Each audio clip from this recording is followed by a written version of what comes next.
People often assume that having few or no friends means something is wrong with you, that you are antisocial, awkward, or uninterested in human connection. But psychology repeatedly shows that solitude is not always a sign of social deficiency.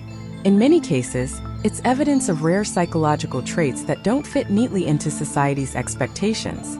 Some people walk alone not because they cannot keep friends, but because their mind, values, and emotional landscape operate on a completely different level than the average person.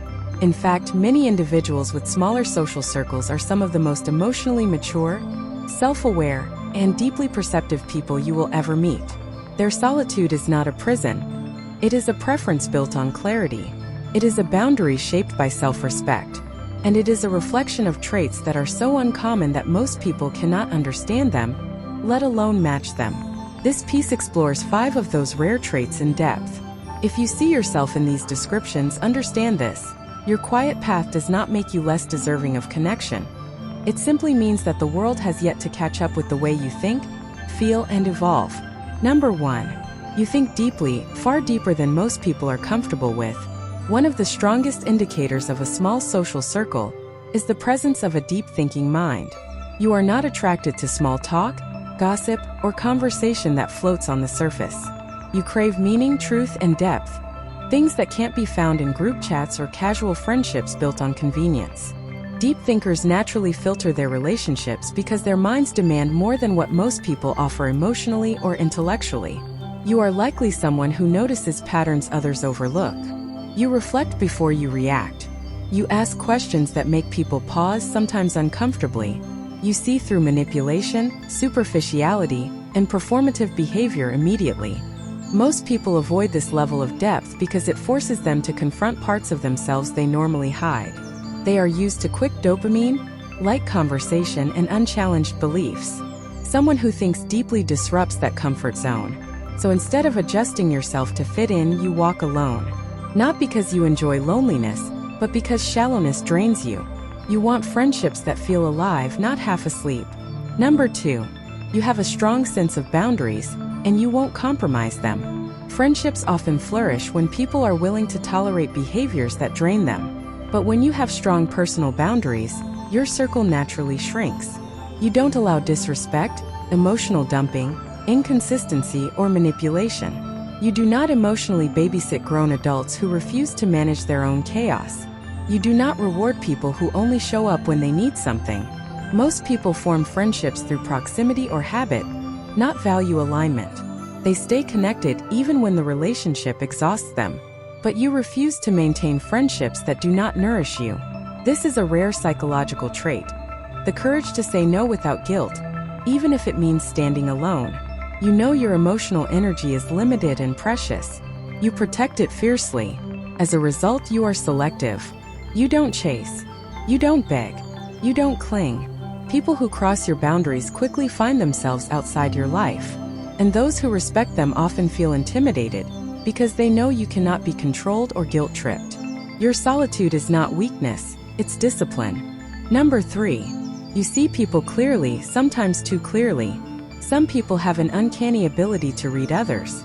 They pick up on tone, body language, inconsistency, micro-expressions, motives, and emotional shifts before a word is even spoken.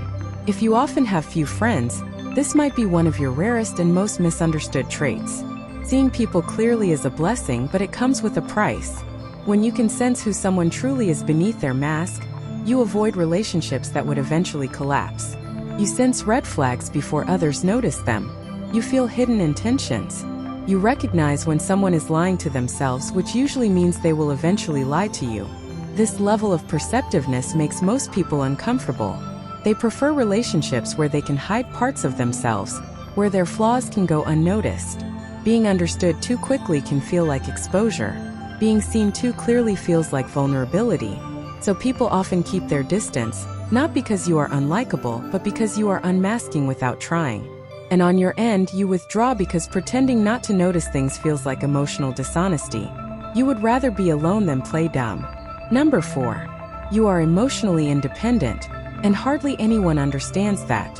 While many people depend on friendships for validation, entertainment, or distraction, you are capable of being your own emotional anchor.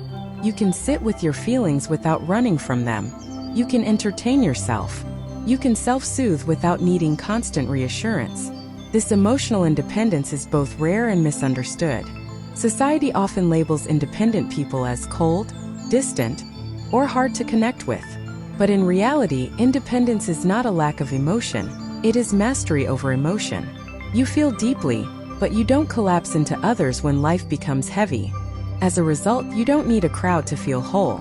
You don't seek friendships out of fear of being alone. You choose them intentionally, and only when the connection enhances your emotional well-being. Most people interpret this independence as rejection. They assume you are uninterested in closeness. They mistake your self-sufficiency for arrogance. But the truth is simple. You have built an internal world so rich and stable that you no longer depend on external sources for emotional survival. Friendship becomes a choice, not a necessity. And only a few people appreciate relationships built on choice rather than need. Number 5. You value quality over quantity, and quality is hard to find. Many people collect friendships the way some collect followers. The more, the better. Their connections are wide but shallow. But your psychology operates differently. You crave depth, loyalty, honesty, consistency, empathy. Traits that take years to build and even longer to trust. Quality is rare, which means your circle will naturally be small. You are not impressed by popularity. You do not care about social approval. You do not need 10 people around you to feel validated. You want 1 or 2 genuine souls who understand your heart.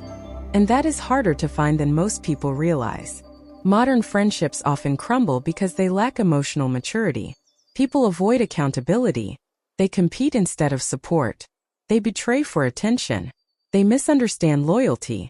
They confuse proximity with connection. They choose convenience over integrity.